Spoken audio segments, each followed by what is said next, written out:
Emisión Central.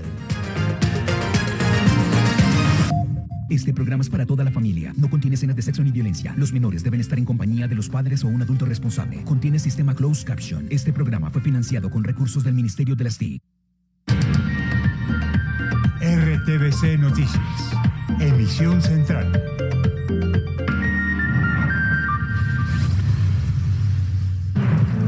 Buscan a posibles sobrevivientes de la explosión en la mina de carbón de Sutatausa que dejó 11 muertos. RTBC Noticias en la zona de búsqueda y rescate.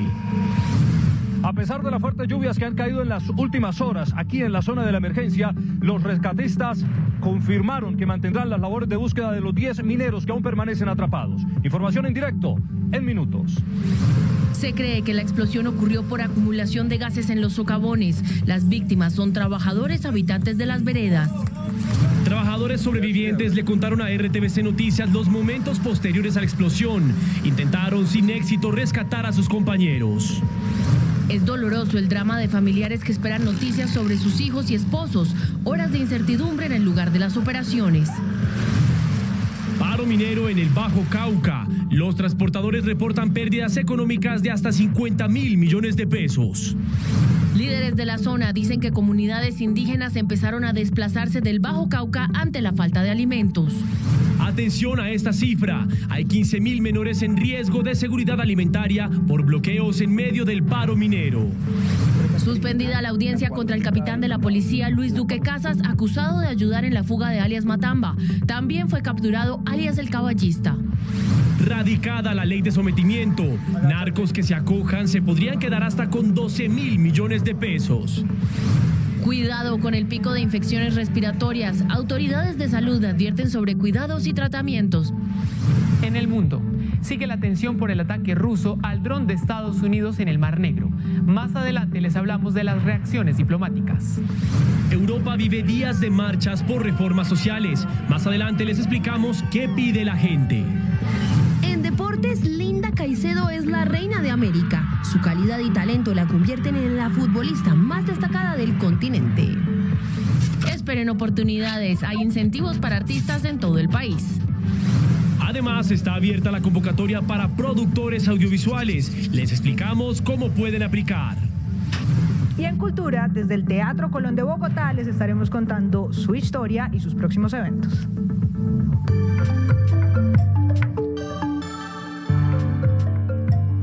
Muy buenas noches. Se completan 24 horas de la explosión en las 5 minas de carbón en el municipio de Sutatausa, en Cundinamarca. Los organismos de socorro han reportado hasta el momento la muerte de 11 mineros. Pues continúan los operativos de búsqueda y rescate en el lugar. Familiares y compañeros de los trabajadores permanecen a la espera de novedades y guardan la esperanza de encontrar sanos y salvos a más mineros. Vamos en directo con John López, quien sigue paso a paso el desarrollo de esta noticia. John, buenas noches y adelante. Hola Daniela, buenas noches. Pues la situación con el pasar de las horas se vuelve más dramática aquí en la vereda El Cajón del municipio de Sutatausa, donde ocurrió esta tragedia por la explosión de las minas de carbón. Con el pasar de las horas siguen llegando familiares de los mineros que aún permanecen allí atrapados en el interior de la mina. Según los expertos, podrían estar incluso a más de 900 metros de profundidad allí. Las labores de rescate se han dificultado por dos razones. Primero, por las fuertes lluvias que han caído en las últimas horas aquí en la zona, pero también por algunos derrumbes que se generaron en el interior de la mina debido a la explosión. Las autoridades también están preocupadas porque las labores de rescate tienen que hacerse muy cuidadosamente, ya que no descartan que se sigan presentando explosiones en el interior de la mina. En este complejo minero en total fueron 7 minas las que resultaron afectadas y en el momento de la explosión, en el momento de la emergencia, 30 mineros estaban desarrollando sus labores. Habían algunos mineros que se encontraban en su turno de descanso y gracias a ellos lograron salvar su vida. Les preguntamos qué pudo haber ocasionado esta situación, por qué la explosión se expandió a tantas minas aquí en la zona. Esto nos dijeron. Por los respiraderos de la mina aún se ven los rastros de la fuerte explosión que mantiene a varios mineros atrapados. Quienes salvaron sus vidas porque era su turno de descanso explicaron por qué se produjo la explosión en cadena. Lo que pasa es que las 5 están comunicadas y se generó algún tipo de corto en alguna y hizo explotar las 4 de abajo y 2 de aquí arriba. Quienes toda su vida la han dedicado a la minería y han sufrido este tipo de emergencias, describen la situación que pudieron haber vivido sus compañeros como un verdadero infierno. El gas llega y prende la candela y saca a la gente y la mata y la deja quemada, ya lo deja uno sin sentidos. Porque no es que lo coge y le pega contra las puertas. Los más experimentados aseguran que sus compañeros atrapados cuentan con un rescatador, que es una especie de tanque de oxígeno, aunque por el tiempo transcurrido sin ser rescatados, su situación es bastante complicada. En un caso que no haya oxígeno, ese funciona, ese se lo destapa a uno y se lo coloca y le ayuda a uno, pues si uno se relaja son 40 minutos que dura ese. Si no lo rescataron en 40 minutos y está malo el oxígeno, pues ahí queda uno. Según los mineros de la zona, este tipo de accidentes en su mayoría son inevitables, ya que el gas metano es inoloro, lo que lo hace imperceptible. Muy bien, realmente son muy tristes los momentos que se han vivido aquí en el transcurso del día debido a esta tragedia. En este lugar, o mejor dicho, hasta este lugar, hasta esta carpa que ubicaron las autoridades y los organismos de socorro, han llegado diferentes y decenas de familias preguntando por la suerte de sus familiares, de aquellos mineros que aún permanecen atrapados allí en la mina y que aún guardan la esperanza de que puedan ser rescatados con vida. Los organismos de socorro han reiterado que las labores de búsqueda se van a mantener a pesar de las difíciles condiciones climáticas que se viven a esta hora aquí en la zona. Incluso por algunos tubos intentan llevar ventilación, algo de ventilación al interior de la mina para que los mineros que aún están allí atrapados pues puedan tener mejores condiciones y sus posibilidades de sobrevivir aumenten. Es el drama de las familias que han llegado desde diferentes lugares del departamento de Cundinamarca, municipios aquí cercanos al lugar de la tragedia, a preguntar por la suerte de sus familiares. Muchos de ellos se enteraron a través de las noticias sobre la tragedia y la emergencia que había ocurrido. Llegaron al lugar y se encontraron con la noticia de que sus seres queridos aún están atrapados en la mina. Con el pasar de las horas, el drama de las familias que tienen a sus seres queridos atrapados en la mina aumenta. Inevitablemente, los reportes de los rescatistas no son los más alentadores. No se sabe, ya dicen que parte de eso, el compañero con el que él estaba se encuentra sin vida, el cual pues hasta ahí es un sosiego porque no sabemos la verdad qué irá a pasar.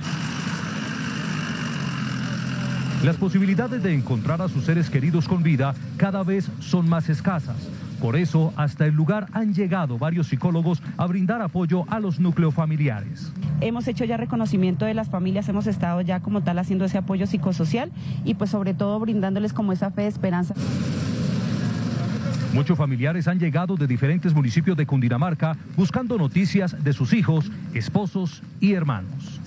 John, tal como usted lo mencionaba, pues sabemos que desde la madrugada los organismos de socorro y el cuerpo de bomberos están haciendo presencia allí en el lugar. Pero, ¿qué dicen las voces autorizadas sobre lo que pasó ahí?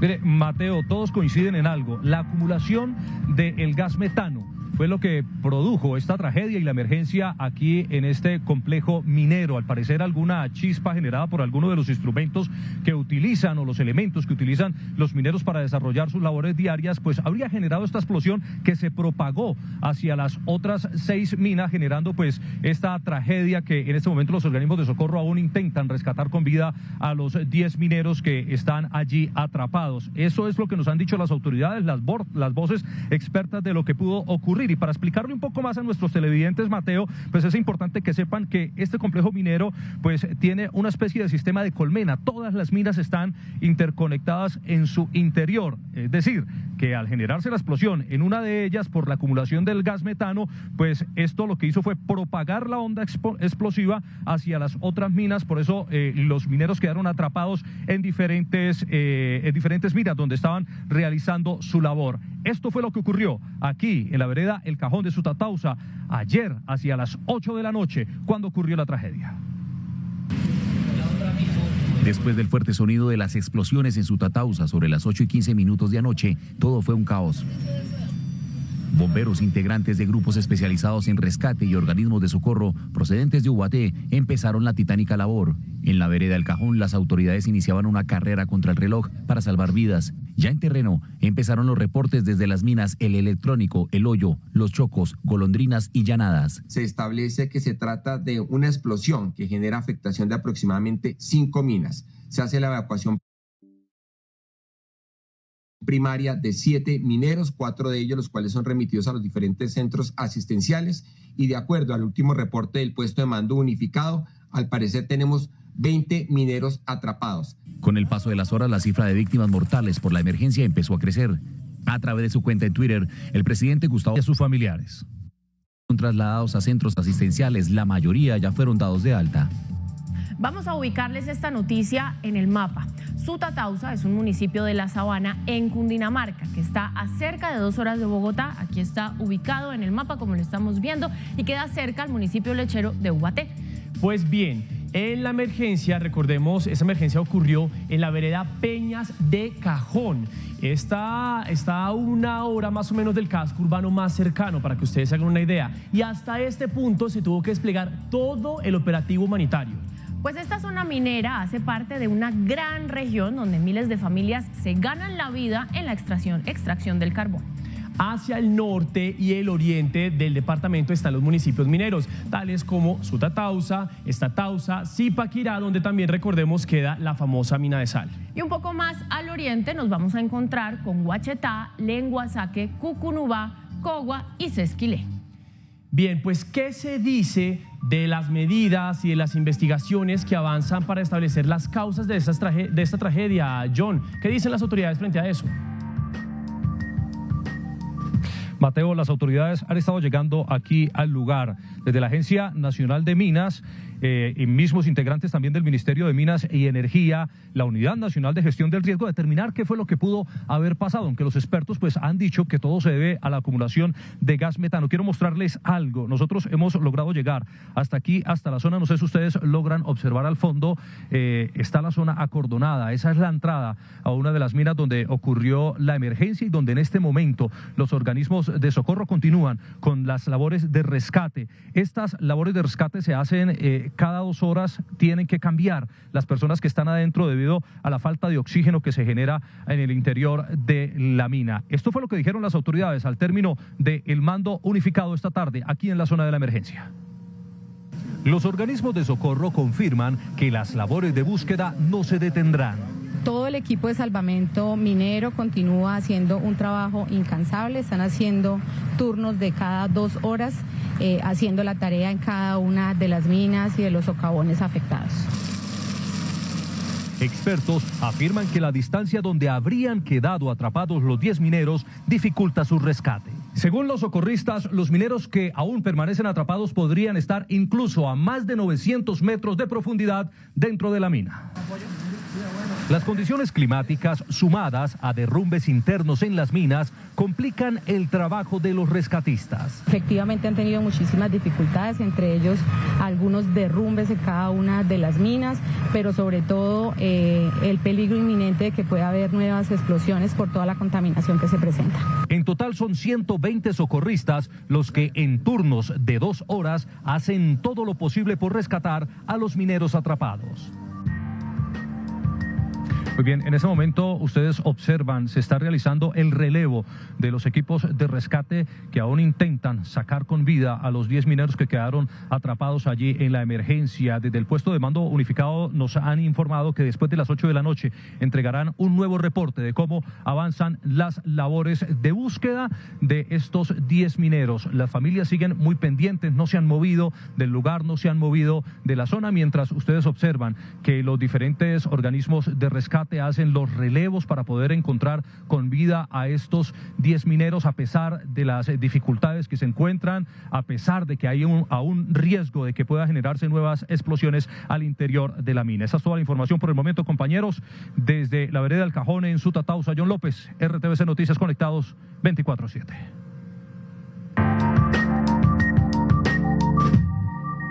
Hablamos ahora del paro minero en el Bajo Cauca antioqueño. Transportadores reportan pérdidas económicas de hasta 50.000 millones de pesos por el cierre de las vías. Entre tanto, las comunidades indígenas empezaron a desplazarse ante la falta de alimentos. Ismael Tobón, buenas noches y adelante.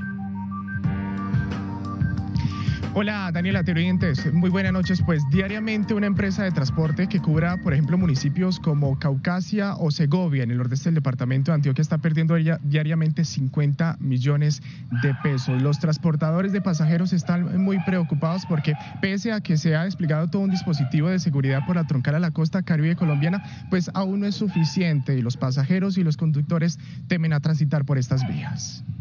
Pese a los dispositivos de seguridad en las vías del nordeste y Bajo Cauca de Antioquia, los transportadores de pasajeros anunciaron que no enviarán buses hasta que se normalice el orden público en toda la región. Sí, tanto el pasajero como el conductor tiene el miedo de que de pronto desde algún sector de la vía se pueda tirar alguna piedra, hacer algún disparo, parar el vehículo y quemarlo. Algunos pasajeros aseguran que les genera confianza la presencia de la fuerza pública en las carreteras. Sí, siempre le da a uno temor porque pues las cosas en este momento no se encuentran bien. Hace que mandaron la fuerza pública, que ya se pusieron, como se dice, en la tarea de abrir la vía. Sí, se siente uno más tranquilo. Los líderes mineros reiteraron su disposición de dialogar con el gobierno, pero aseguraron que la protesta continuará hasta que se firmen los acuerdos. Estamos dispuestos, queremos hacerlo, es que nadie quiere estar aquí, pero las circunstancias de no tener una seguridad sin zozobra, llegar al territorio y no tener un helicóptero a la espalda es lo que aquí nos tiene. Los mineros están a la espera de la fecha para retornar a la mesa de negociación. 14 días de paro minero. Justamente esta tarde los mineros estuvieron realizando una caravana entre los municipios de Tarazá y Caucasia, esperando por supuesto ser escuchados por el gobierno nacional, y han solicitado que cuanto antes se retomen de nuevo las mesas de negociación. Además, este paro minero también ha desatado desabastecimiento de alimentos, de medicamentos, de oxígeno, especialmente en comunidades indígenas. En las últimas horas el personero de esta población alertó de un desplazamiento que se verá reflejado en las próximas horas de 63 familias que no tienen alimentos ni manera de cómo abastecerse por la presencia que hacen los actores violentos en la zona rural. Son cerca de 63 familias indígenas del corregimiento de Puerto López en el Bagre, Antioquia, que están sin alimentos por cuenta del paro minero, situación que los obligó a desplazarse al casco urbano del municipio. Al señor gobernador de Antioquia que nos tenga en cuenta con esas ayudas humanitarias, con urgencia, porque hay muchas familias afectadas, necesitadas. Los bloqueos sobre la troncal a la costa y las intimidaciones de los grupos ilegales de la región impidieron el abastecimiento de las comunidades rurales. La población estudiantil ya tiene 15 días que no tienen clase. Hay adultos mayores que están siendo afectados por la situación de la salud. Han tenido que posponer esas citas. Nos han informado de otras veredas, inclusive del sur de Bolívar, que el día de mañana posiblemente se esté generando un desplazamiento masivo. 250.000 personas continúan confinadas en 13 municipios del nordeste y Bajo Cauca a la espera de un acuerdo que los retorne a la normalidad. Y el Instituto Colombiano de Bienestar Familiar, ICBF, también mostró su preocupación porque los menores de edad, los niños, también han estado pues en la mitad, en medio de este paro minero que, como bien lo sabemos, ya cumple cerca de 14 días. Muchos menores de edad pues no han tenido tampoco acceso al programa de alimentación escolar, como también a la educación de primera infancia, especialmente en el sur del departamento de Córdoba, donde 15.000 niños pues siguen estando confinados sin poder en este caso ir a recibir su educación. La directora del ICBF, Astrid Cáceres, aseguró que está interrumpido el servicio de atención a la primera infancia en el Bajo Cauca antioqueño y en el sur de Córdoba por causa del paro minero, con lo que se ven perjudicados más de 15.000 niños de esta región. es la entrada de actores armados a los centros de desarrollo infantil. Eso no se puede permitir en un Estado garante de derechos y por derecho internacional humanitario ninguna escuela, ningún centro de atención a niños debe ser pisado por actores armados de ningún tipo. El ICBF espera que esta situación pueda ser regularizada en los próximos días para poder restablecer la atención en los centros zonales y garantizar la alimentación a los menores entre 0 y 5 años. Nosotros creemos que en el transcurso de la semana se termine de regularizar. En la zona están equipos técnicos de Dirección Nacional trabajando junto con los centros zonales para poder estabilizar la atención mientras se da la transformación. Desde el gobierno rechazaron estas acciones de los grupos armados y piden respetar la integridad de los menores de edad. Las caravanas humanitarias se continúan realizando con garantías por parte de la fuerza pública que sigue desplegado a lo largo de la troncal de Occidente hacia el sur del departamento de Córdoba, y el gobierno departamental pues le ha insistido a los ciudadanos para que especialmente los comerciantes puedan abrir nuevamente sus negocios y así puedan dinamizar de nuevo la economía que se ha visto afectada por este paro minero. Ismael Tobón, RTVC Noticias Conectados 24/7. Ismael, por sus reportes, muchas gracias. Y a propósito, la Procuraduría General de la Nación le pidió al fiscal tomar acciones efectivas para detener el avance de la minería ilegal en el país. Dijo que le preocupa la situación en el Bajo Cauca antioqueño. En la solicitud dirigida al fiscal Francisco Barbosa, el Ministerio Público le pide iniciar investigaciones por tala indiscriminada de árboles en la zona. Hay un problema de grupos ilegales que manejan la minería ilegal y que quieren obligar a los mineros ancestrales para hacerle ver al país que es un paro motivado por problemáticas sociales de los mineros ancestrales. Para la procuradora, los que están involucrados en los desmanes del Bajo Cauca son organizaciones dedicadas a la minería ilegal. Patrocinada por los grupos criminales ilegales que están molestos, si se puede decir esa palabra, en virtud de que las autoridades policivas, las fuerzas policivas, están actuando para destruir dragas y dragones. Según la Procuraduría, durante el 2021 se deforestaron más de 174.000 hectáreas en Colombia, producto de los cultivos ilícitos y la minería ilegal.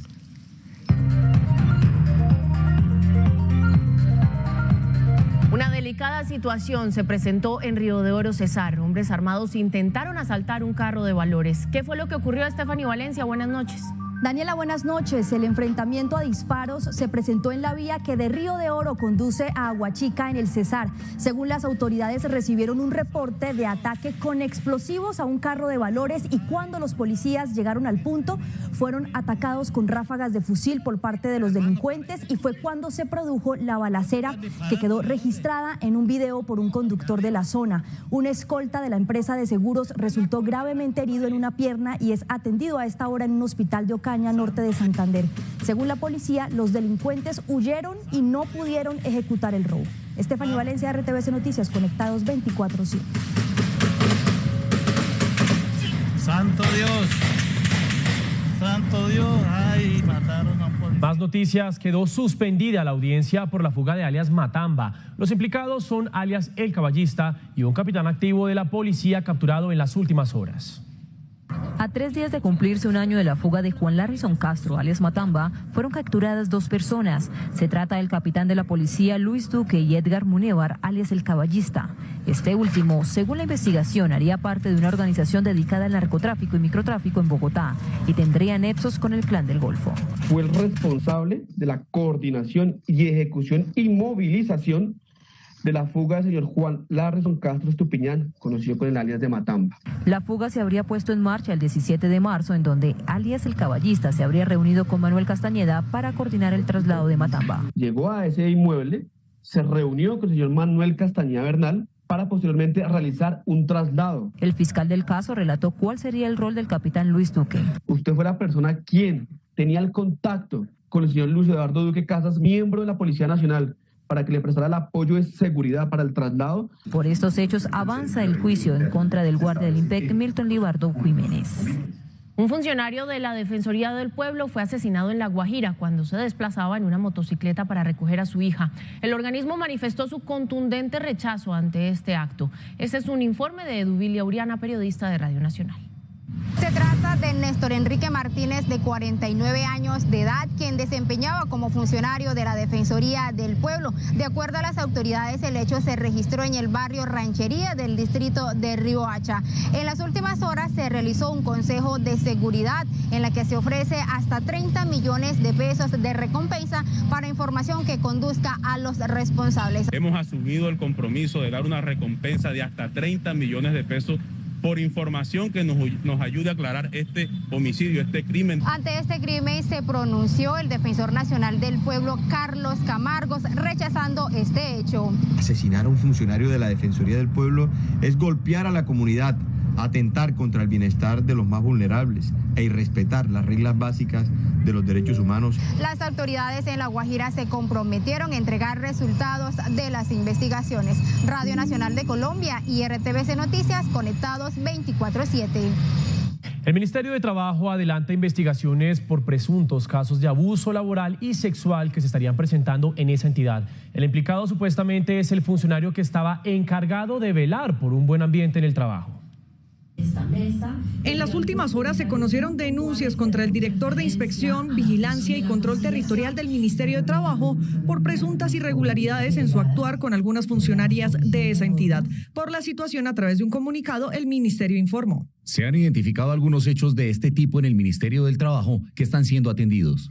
También dice que el Ministerio, en su compromiso con la defensa de los derechos de las y los trabajadores, ha dispuesto diversas acciones, las cuales incluye formación, sensibilización, actualización de su protocolo interno, entre otras.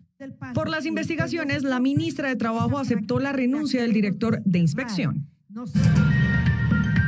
Continuamos con más noticias. Más de 3 horas duró la reunión entre el Gobierno Nacional y el presidente del Partido Liberal, César Gaviria. También estuvieron conservadores y la U para ultimar los detalles de las modificaciones a la salud. Luisa Barberi, buenas noches. Daniela y televidentes, muy buenas noches. Aquí en mis manos tengo los 20 puntos modificatorios a los que llegaron acordados por el Partido Liberal Conservador de la U y el Gobierno Nacional. Algunos de ellos que son claves es lo que tiene que ver con un sistema mixto que integraría lo público y lo privado. También auditoría en salud y primordial la atención primaria. Desde esta noche, un equipo conformado por el gobierno, técnicos de los 3 partidos y también los ponentes de este proyecto se dedicarán a reformar este proyecto que había sido presentado en el Congreso. Van a incluir entonces estos 20 puntos que fueron concertados entre los partidos y el Gobierno Nacional. Al término del encuentro, el expresidente Gaviria anunció estar de acuerdo con los puntos concretados por los partidos conservador y de la U con el presidente Gustavo Petro y que también tuvieron el visto bueno de la ministra de Salud, Carolina Corcho. Estamos de acuerdo en cómo integrar el sistema que hoy tenemos, cómo integrarlo corrigiéndole algunos de los problemas que tiene, porque lo que los 3 partidos han hecho implica reformas grandes al sistema. ¿Cómo lo podemos integrar con el propósito del presidente de llevar el sistema de salud hasta el último rincón de Colombia? Desde esta noche, el Gobierno Nacional, con técnicos de los 3 partidos y los ponentes de la reforma, trabajará en la construcción del nuevo articulado con las modificaciones concertadas. Entonces hay que tratar de encontrar un camino que nos permita o hacer una discusión rápida y presentar un proyecto único y sacarlo adelante, o simplemente presentar cada uno su proyecto y en el Congreso los discutimos. Algunos de los puntos claves acordados son sistema mixto público y privado, atención primaria como eje del sistema, atención en centros lejanos para población dispersa y auditoría con la ADRES conciliadas con las gestoras de salud conocidas como EPS. Mañana a las 5 de la tarde aquí en la Plaza de Armas, en la Casa de Nariño, el Gobierno Nacional radicará ante el Congreso de la República otra reforma muy importante, la reforma laboral. Aquí les explicamos cuáles son esos puntos claves de esta reforma y también de la pensional. Después de más de 140 reuniones del Ministerio de Trabajo con los gremios y sindicatos del país para avanzar en el borrador del proyecto de reforma laboral, se habrían concertado los siguientes puntos claves: que los contratos a término fijo podrán celebrarse hasta por 2 años y los de prestación de servicio no podrían realizarse con personas naturales para hacer actividades permanentes y subordinadas en empresas. Sobre los horarios de trabajo, la duración máxima de la jornada ordinaria sería de 8 horas al día y de 42 horas a la semana, garantizando siempre el día de descanso. Las horas extras, ya sean diurnas o nocturnas, no podrían exceder de 2 horas diarias. En una semana, el gobierno nacional también espera que inicie su trámite en el legislativo la reforma pensional, donde el sistema de pilares es la base de esta propuesta. Los 4 pilares son el solidario, contributivo, semicontributivo y el voluntario. El solidario apunta a que los mayores de 65 años que integren los grupos de pobreza extrema tengan una renta de 223.000 pesos. El pilar semicontributivo otorgaría una renta a las personas que no se pudieron pensionar. Un pilar contributivo en donde Colpensiones recibirá los aportes de quienes cotizan hasta los 3 salarios mínimos legales vigentes y los fondos de pensión recibirán las cotizaciones que exceden este tope. El pilar de ahorro individual voluntario es para personas que tengan capacidad de pago para obtener una mejor pensión. La iniciativa también establece condiciones especiales para la mujer, otorgando una reducción de 50 semanas por cada hijo sin que supere los 3 hijos. Los parámetros para reconocer la pensión de vejez, tales como edad y semanas, se mantienen. El gobierno nacional radicó la ley de sometimiento a la justicia que pretende desarticular bandas criminales y también la entrega de bienes de narcotraficantes. El proyecto llega con mensaje de urgencia al legislativo. Según la iniciativa, las bandas organizadas que entreguen las rutas del narcotráfico y todos sus bienes pueden conservar hasta el 6% de sus propiedades, es decir, bienes que podrían estar avaluados entre 10.000 a 12.000 millones de pesos. Si se entregan, confiesan sus delitos, entregan sus bienes, entregan la información sobre sus patrones criminales y reparan a las víctimas, el Estado colombiano les otorgue un tratamiento penal más benigno. Por su parte, el ministro del Interior, Alfonso Prada, aseguró que este proyecto no busca impunidad para las organizaciones criminales. Por eso no hay diálogo ni negociación. Aquí nos han señalado mucho de que el gobierno está abriendo diálogos con el narcotráfico. Para el presidente del Senado es la oportunidad para que estos grupos dejen de delinquir. Que quien espera recibir estos beneficios deje de matar y deje de extorsionar, porque si lo hacen después de la aprobación de esta ley, debería quedar excluidos. De otro lado, la procuradora Margarita Cabello aseguró que la reforma contiene un mico en su articulado. Y como está tan abierta la expresión normativa, en esa posibilidad de que pacten las partes y el equipo del gobierno, los presupuestos para la sujeción podrían pactar cualquier cosa, como por ejemplo la no extradición. Entonces, ese es el mico que yo veo ahí. La iniciativa busca privación de la libertad a quienes se sometan bajo esta ley hasta de 8 años y 4 años más para la reparación de las víctimas. Tras una reunión con el partido Cambio Radical, el fiscal general Francisco Barbosa se refirió al proyecto de ley de sometimiento a la justicia. Aseguró que no fueron acogidas todas sus sugerencias.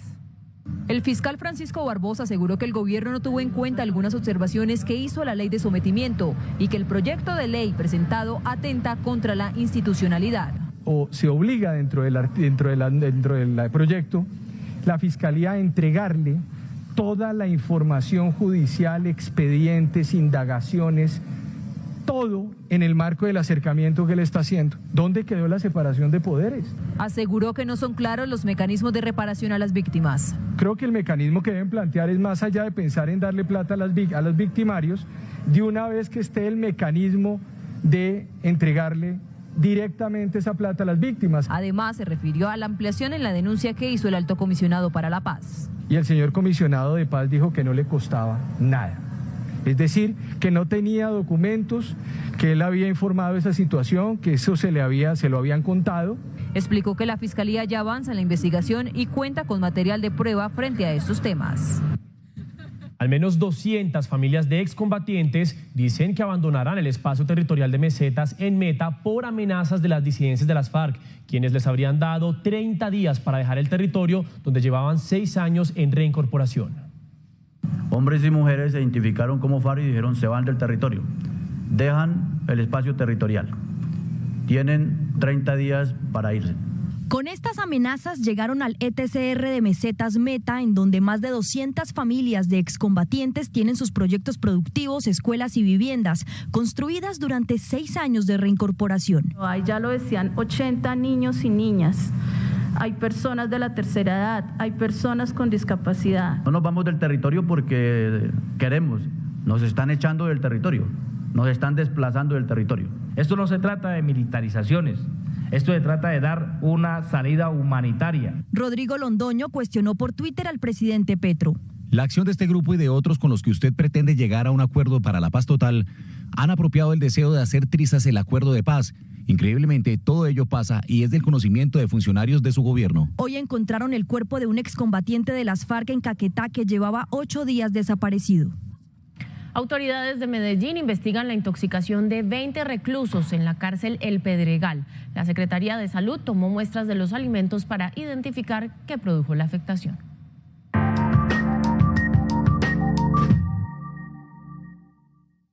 Las autoridades investigan la muerte de una bebé de 22 días de nacida en Soledad Atlántico. Al parecer, en medio de un forcejeo entre la madre de la bebé y otra mujer, la menor de edad recibió un golpe.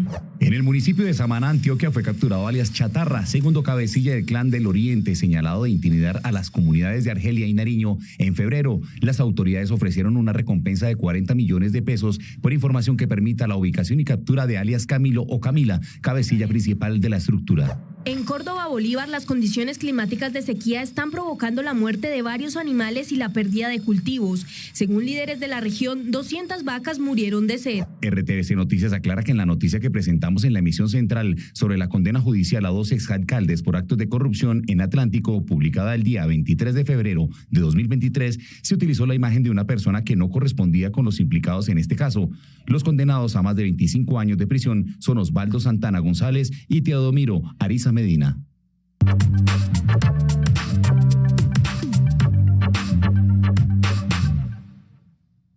La temporada de lluvias continúa y con ella el aumento de algunas infecciones respiratorias. Síntomas como fiebre, dolor de garganta y tos son cada vez más frecuentes. Yajaira Perea, la saludo, buenas noches. ¿Qué dicen las autoridades y quiénes son los más afectados?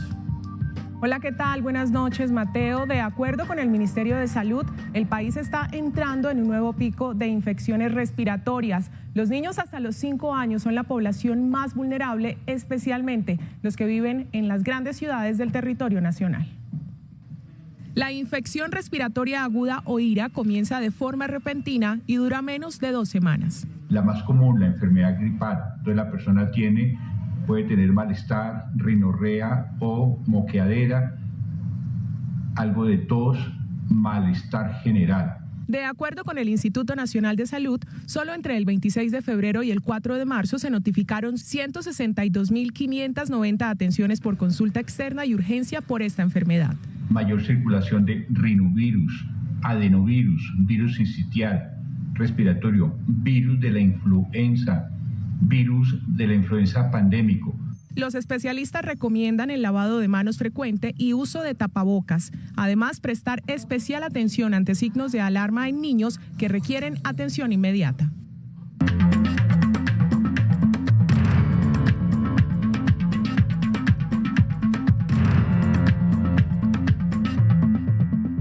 Sigue la tensión tras el episodio del dron derribado en el Mar Negro. Sucede cuando Putin insiste en arremeter contra Occidente. Camila Bradford, usted tiene los detalles. Buenas noches. Hay 2 elementos importantes para entender el porqué de la tensión que generó el episodio de un dron con bandera de Estados Unidos cerca de Ucrania. El primero, el MQ-9 Reaper es un avión no tripulado de 20 metros de ala, capaz de llevar misiles, municiones y merodear sobre objetivos durante 24 horas. Segundo, el lugar, porque el Mar Negro es lo más cerca a nivel acuático y aéreo que pueden asomarse el resto de potencias del mundo para tener una presencia vigilante con lo que pasa en el campo de batalla. Cálidas, estratégicas y antes apacibles, las aguas del Mar Negro, el del sur de Rusia y Ucrania, protagonistas de la tensión que descoloca el orden global, se repiten al hospedar la amplificación de los impactos de su guerra. Allá y en el aire, 2 visiones opuestas del mundo, la de Washington, potencia más influyente del mundo y líder del soporte y defensa occidental a Ucrania, chocó con la de Moscú, el que la invadió. Estados Unidos continuará volando y operando donde lo permita el derecho internacional. Le corresponde a Rusia operar sus aeronaves militares de manera segura y profesional. En espacio aéreo internacional sobre el Mar Negro, potencias mantienen misiones de vigilancia de rutina por la guerra. un cazabombardero ruso embistió parcialmente un dron estadounidense, forzó su caída y de paso una fricción diplomática más. Aviones estadounidenses no deberían volar cerca de la frontera rusa. Imagine la reacción de Washington si un avión militar extranjero apareciera cerca de Nueva York o San Francisco. Opuesto como su lugar en lo global es la interpretación que dan a lo sucedido, que dejaron claro telefónicamente. Pentágono descartó lo accidental, calificó la maniobra como no profesional e insegura, y el Kremlin que todo se debió al incremento de actos de inteligencia dictados por Washington. Dice, responderá proporcionalmente a tales provocaciones. Leña al fuego de todo lo que Ucrania es hoy.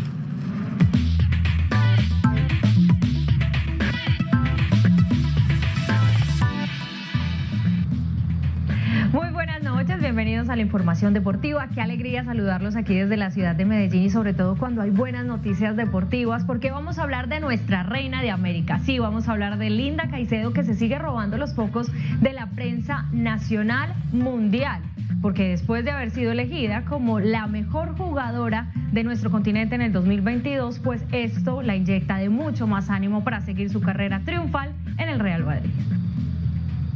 Como marca estos goles, asimismo causa un impacto que ni ella misma es capaz de entender. Con 18 años, siendo el fichaje sensación del Real Madrid femenino y posicionándose como una jugadora importante para el cuadro merengue, Linda Caicedo fue elegida como la mejor jugadora de América en 2022. Ovación, el diario deportivo del periódico El País de Uruguay, llevó a votación a más de 200 periodistas y la goleada la protagonizó la ex Deportivo Cali. Destinada al éxito, con solo 18 años y viviendo un sueño en el Real Madrid, Linda Caicedo es la reina de América. Linda tuvo 76 votos a favor, seguida de la brasileña Vía Sanerato y la argentina Yamila Rodríguez con 21 votos cada una. Y no era para menos. Subcampeona de la Copa América, subcampeona del Mundial Sub-17 en India, 24 goles anotados en 2022 con la Sub-17, Sub-20 y la Mayores. Y además reconocida como la jugadora revelación del continente. Es la Mujer Maravilla y en el trono a su lado se sentaron Pedro Guilherme de Flamengo y Lionel Scaloni como el mejor entrenador de América. Bien por ella, por Linda Caicedo. Ahora hablamos de la Conmebol, que hoy anunció cómo será el calendario para el Mundial, las eliminatorias para el Mundial del 2026. Estas eliminatorias van a comenzar este año en el mes de septiembre y van a terminar en septiembre, pero también, o bueno, mejor, del 2025. A mitad del próximo año vamos a tener una Copa América. Así jugará Colombia. Un dato importante es que no habrá cambios en el orden de los partidos con respecto a la eliminatoria a Qatar. Colombia comenzará contra Venezuela en septiembre de este año y en la misma jornada visitará Chile. También en este año 2023, pero un mes después recibirá a Uruguay y posteriormente irá a Ecuador a sacarse una espina. A propósito de Ecuador, otro dato. Comenzará la eliminatoria con -3 puntos, dado el castigo por el sonado caso de documentación del nacido en Colombia Byron Castillo, según decisión del TAS. El 2023 eliminatorio cerrará en noviembre con los juegos como local contra Brasil y de visita en Paraguay. Los campeones del mundo visitarán tierra colombiana en septiembre de 2024, después de la Copa América que se jugará en Estados Unidos. Y pasando al 2025, Brasil recibirá a Colombia en marzo de ese año.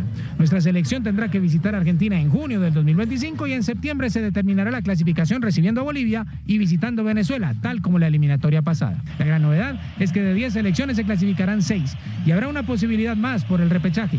Todo porque el Mundial recibirá 48 equipos, según se conoció de parte de la FIFA.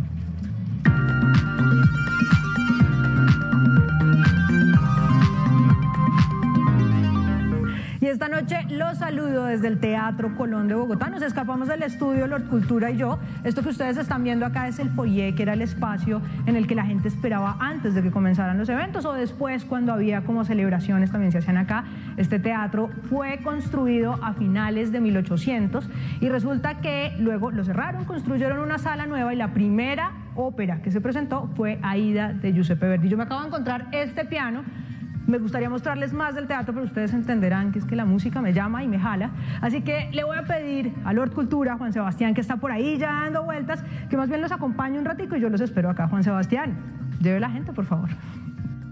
Buenas noches, Laura. Yo la saludo justamente al respaldo suyo, al lado del Teatro Colón, que conecta por una vía subterránea con el Centro Nacional de las Artes, este complejo cultural más grande del país. Son cerca de 17.000 metros cuadrados. Por eso, antes de que usted llegara, me recorrí todo este espacio para mostrárselo a usted y a los televidentes. Una imponente obra de infraestructura cultural donde los artistas y su público podrán aprovechar de 3 salas dotadas con la mejor tecnología para la puesta en escena.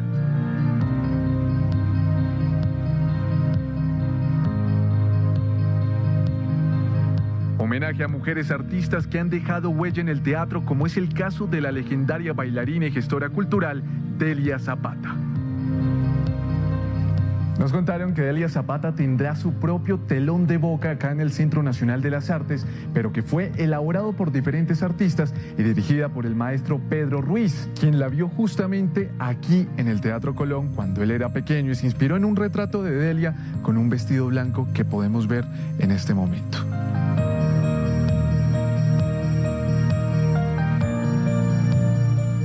Delia para mí es una artista, ¿no?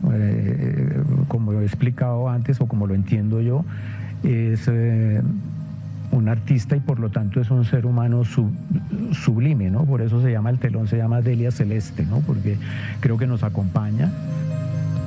Una obra de 12 metros de largo y 8 metros de ancho.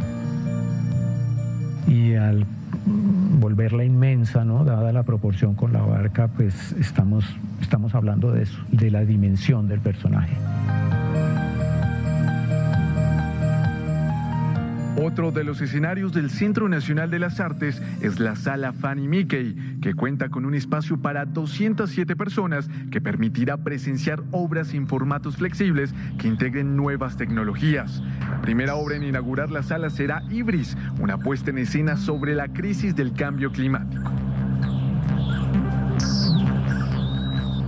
Un espacio de este formato que permite montajes transdisciplinares, montajes en los que se integra el sonido, la imagen, las artes expandidas, pues es realmente un hito en la historia de las artes escénicas en Colombia.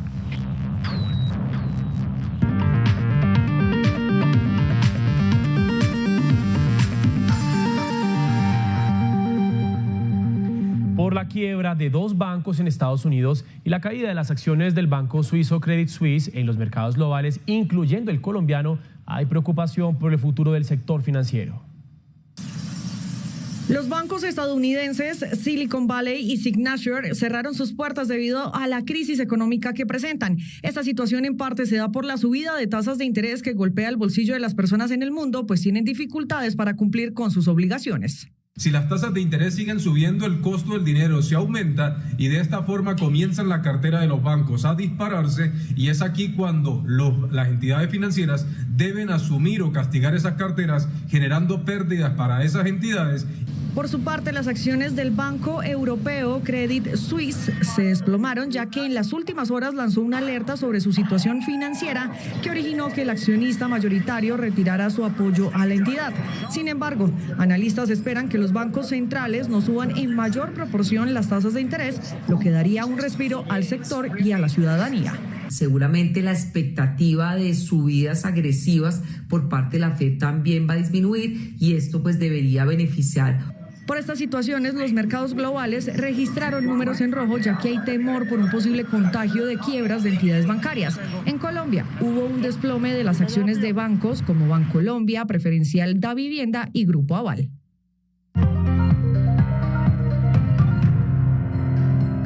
En 4.835 pesos cerró el precio del dólar, lo que representa un incremento de 100 pesos. A $1.78 se cotizó la libra de café colombiano en la Bolsa de Valores de Nueva York. El precio interno de la carga subió 32.000 pesos y llegó a 2 millones. 187.000 mujeres ganan menos que los hombres en Colombia, y de 11 millones, el 44% son mujeres, según informó el Ministerio de Trabajo. El Banco Agrario disminuyó sus tasas de interés a 15,6% para pequeños productores. Las centrales sindicales, junto a las confederaciones de pensionados, FECODE y la Unión Sindical Obrera, se movilizarán mañana en 6 ciudades en defensa de las reformas sociales. Más hechos del día en un minuto.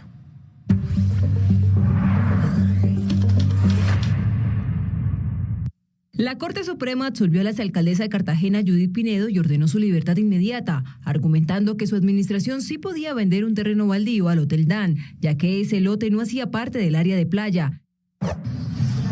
Fueron capturados alias Michael y alias Fabián, señalados del asesinato de la madre del alcalde de La Vega, Cundinamarca, el pasado 27 de noviembre de 2022, cuando atentaron contra el alcalde. En el operativo incautaron partes de una motocicleta, las cuales al parecer pertenecían al vehículo utilizado en el asesinato. Otorgada. El Tribunal Superior de Bogotá avaló el principio de oportunidad en favor de Alejandro Leons, exgobernador de Córdoba. De esta manera declarará contra varios políticos relacionados con hechos de corrupción. La Fiscalía ocupó bienes avaluados en más de 231 mil millones de pesos que pertenecerían a una red delictiva dedicada al contrabando. Según la investigación, los productos de contrabando eran almacenados en distintos puntos de Antioquia y Valle del Cauca y desde allí distribuidos a otras ciudades del país.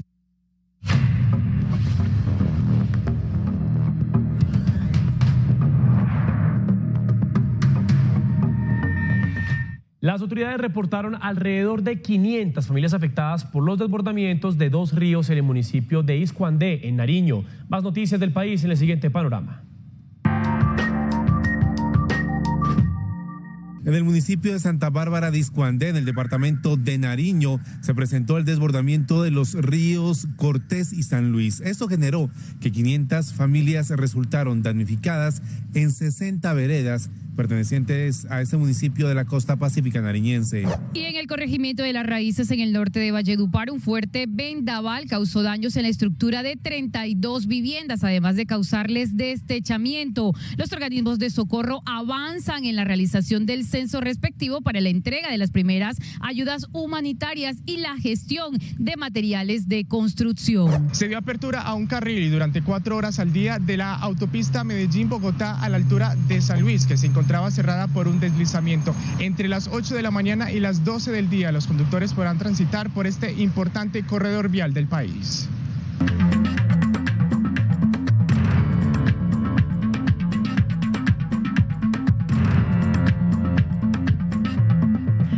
Opositores al plan de pensiones del presidente Emmanuel Macron adelantan una 8ª ronda de huelgas y protestas contra el proyecto de ley, mientras un comité conjunto de senadores y legisladores de la Cámara intentan ajustar una última versión del texto normativo.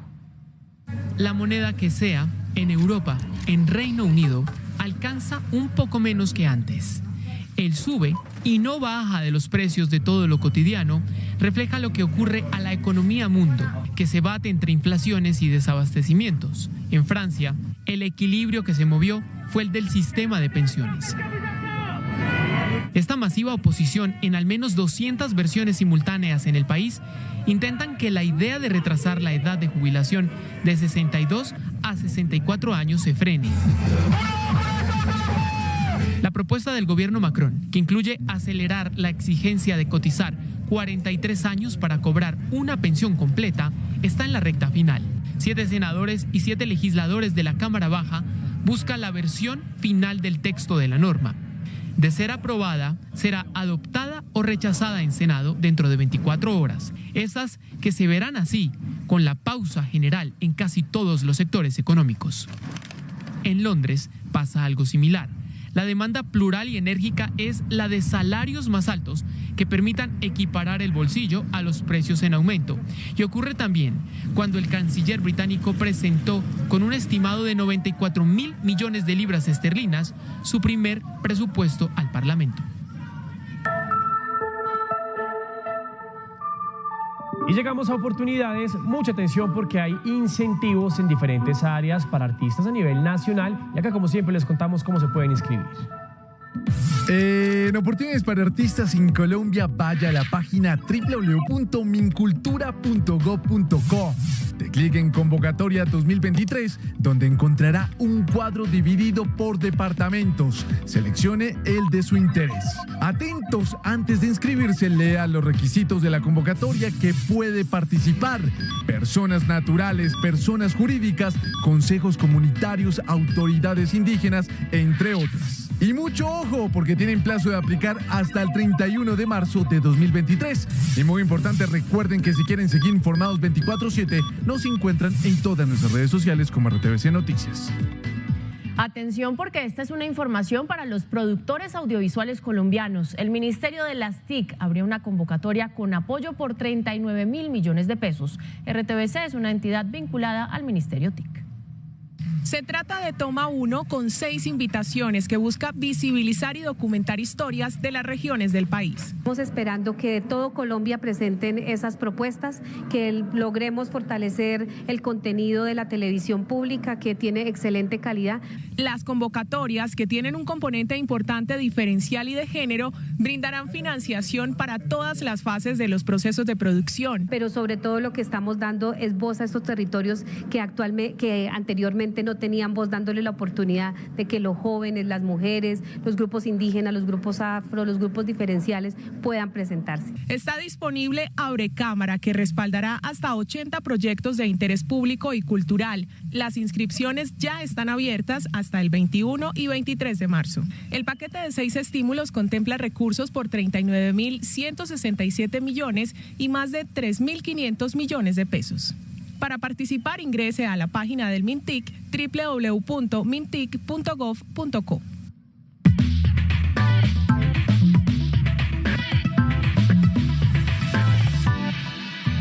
No fue un buen día para los equipos de los colombianos en la Champions League. Quedaron eliminados el Liverpool de Luis Díaz y el Frankfurt de Santos Borré. La Casa Blanca no necesita. Los alemanes y el colombiano se fueron sin pena ni gloria de esta Champions League. Así pues, el Bayern, Benfica, Chelsea, Inter, Manchester City, AC Milan, Napoli y Real Madrid son los clasificados a los cuartos de final y conocerán a sus rivales el próximo viernes cuando se realice el sorteo.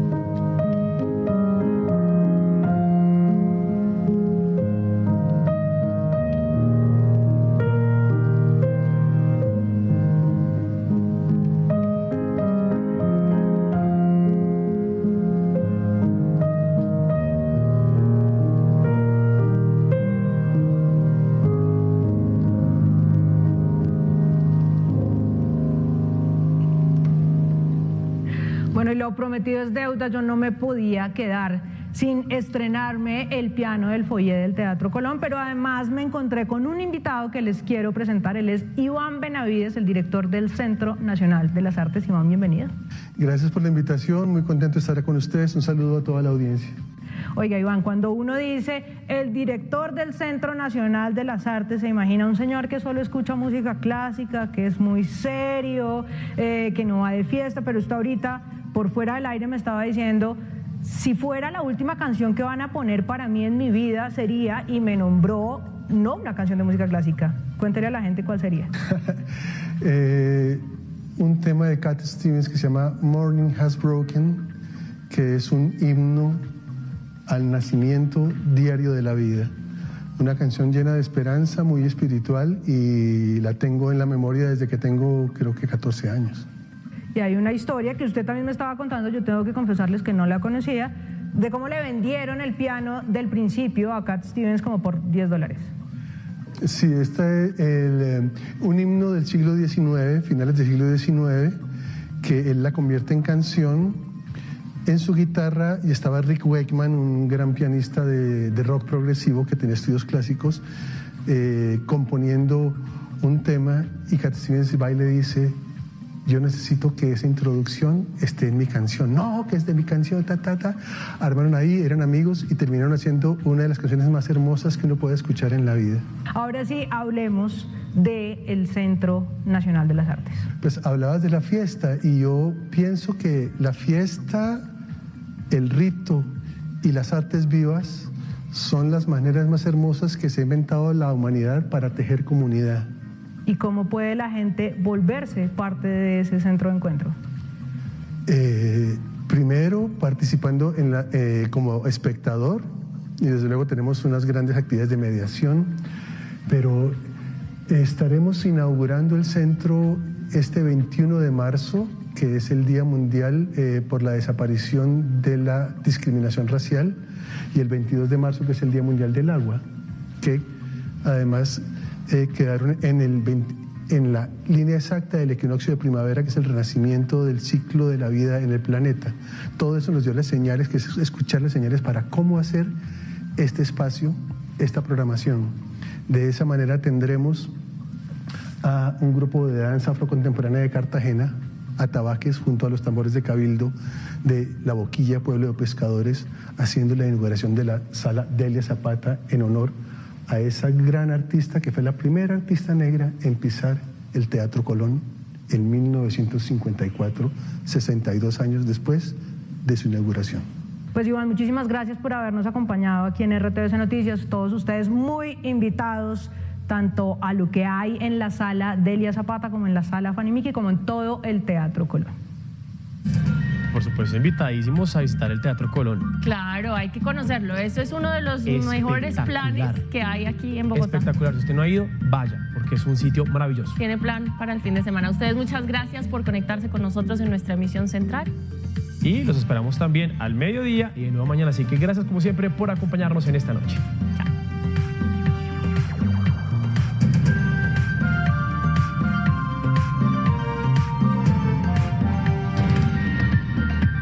RTVC Noticias, emisión central.